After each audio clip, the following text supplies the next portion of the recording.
अक्सर ऐसा होता है ना कि बातचीत चल रही है और एकदम से रुक जाती है, ठंडी पड़ जाती है। हाँ बिल्कुल। समझ ही नहीं आता कि अब आगे क्या कहें। एक अजीब सी खामोशी छा जाती है। तो आज हम इसी पर थोड़ी गहराई से बात करेंगे। हमारे पास बातचीत को गर्म बनाना किताब का एक अंश है और हम देखेंगे ये स्रोत कैसे बताता है कि एक रुकती हुई बातचीत में जान कैसे डालें। हाँ, और ये एक बहुत ही जानी पहचानी मुश्किल है। सबके साथ होता है कभी न कभी। तो हमारा मकसद आज इस स्रोत से ये समझना है कि भाई ऐसी हालत में सही टॉपिक कैसे पकड़ा जाए, कैसे बातचीत को फिर से इंटरेस्टिंग बनाया जाए। और स्रोत एक बड़ी मजेदार तकनीक बताता है इसके लिए। थोड़ी अलग सी है शायद। हाँ, वो शब्दों का जासूस बनने वाली बात है ना। बिल्कुल, कि भाई बातचीत बचाने का जो राज है वो असल में छोटी छोटी शायद बेमतलब लगने वाली बातों में ही छिपा हो सकता है। अच्छा, मतलब कैसे? ये शब्द जासूस क्या करता है? इसका मतलब है कि सामने वाला जो कह रहा है उसे बहुत ध्यान से सुनना है। जैसे कोई जासूस नहीं होता, सुराग ढूंढता है। बिल्कुल वैसे। और खास तौर पर उन शब्दों पर ध्यान देना है जो थोड़े हट के लगें, असामान्य। हाँ, स्रोत यही कहता है कि ऐसे शब्द अक्सर उन टॉपिक्स की तरफ इशारा करते हैं जिनमें सामने वाले की दिलचस्पी है या जो उनके दिल के करीब हैं, अनजाने में ही सही। इसके लिए कोई उदाहरण है स्रोत में? हाँ, एक बहुत अच्छा उदाहरण है नैन्सी और श्रीमती ओटिस का। नैन्सी एक नर्सिंग होम में काम करती थी और श्रीमती ओटिस थोड़ी मुश्किल मरीज मानी जाती थी, थोड़ी चिड़चिड़ी। अच्छा, तो उनके बीच बातचीत में क्या हुआ? नैन्सी को उनसे बात करने में दिक्कत होती थी, तो एक दिन उसने बस मौसम का जिक्र छेड़ दिया कि भाई पिछले हफ्ते बहुत बारिश हुई। ठीक है, ये तो आम बात है। हाँ, पर श्रीमती ओटिस का जवाब थोड़ा रूखा था।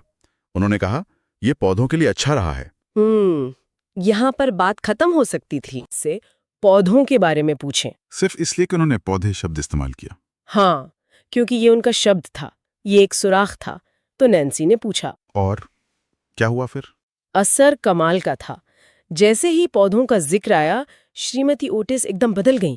उनका सारा चिड़चिड़ापन गायब। अच्छा। हाँ, उन्होंने न सिर्फ ये बताया कि उन्हें पौधे कितने पसंद हैं, बल्कि अपने मरहूम पति के बारे में बताने लगी, जो माली थे।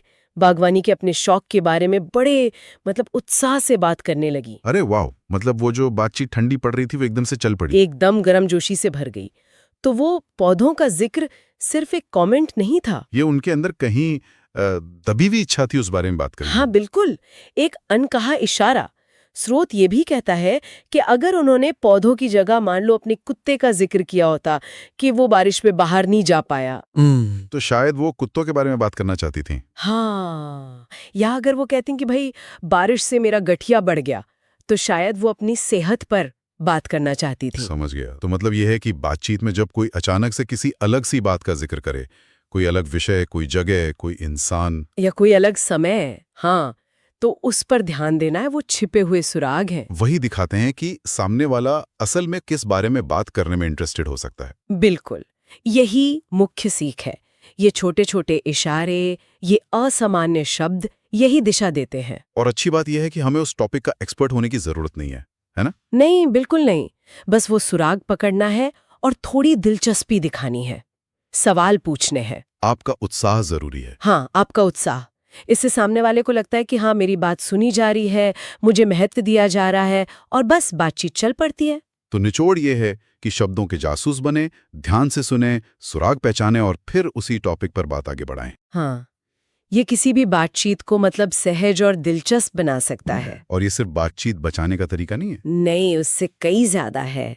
जब हम ऐसे ध्यान से सुनते हैं ना, तो हम असल में दूसरे इंसान से जुड़ रहे होते हैं, उन्हें बेहतर समझ पाते हैं। सही बात है, एक गहरा कनेक्शन बन सकता है। बिल्कुल। तो आजमाने लायक तकनीक है। अगली बार जब किसी से बात करें तो कोशिश करें उनके शब्दों में छिपे वो अनकहे इशारे सुनने की। हाँ, क्या पता कौन सा छोटा सा सुराग एक बहुत अच्छी यादगार बातचीत का दरवाजा खोल दे।